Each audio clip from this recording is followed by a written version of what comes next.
Bonjour monsieur. Bonjour Alix. Alors, on démarre cette revue de presse bien sûr avec ce qui cristallise à l'actualité, la lutte contre le coronavirus. Le gouvernement a arrêté des mesures. Bonjour Marco et bonjour à Bonjour. tous.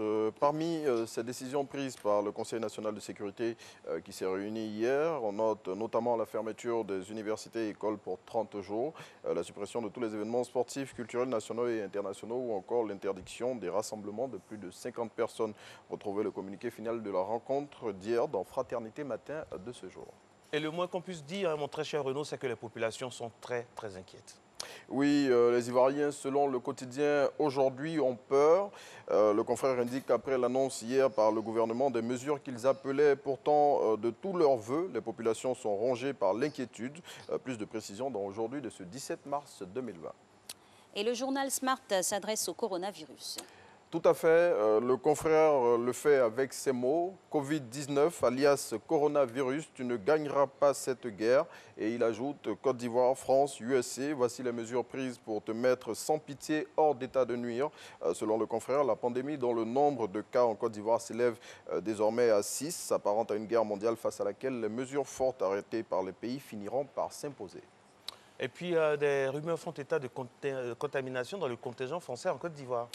Et face à ces rumeurs, l'ambassade de France en Côte d'Ivoire a apporté un démenti formel, selon la note produite par les autorités françaises en Côte d'Ivoire, que vous pouvez retrouver dans le matin de ce jour. Aucun membre des forces françaises n'est atteint du Covid-19.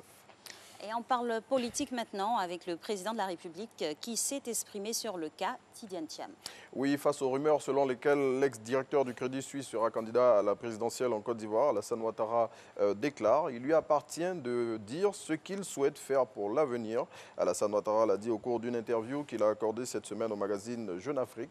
Au cours de cet entretien, il s'est aussi prononcé sur les rumeurs concernant les ministres Mabry et Amontano. Plus de précisions dans l'Inter.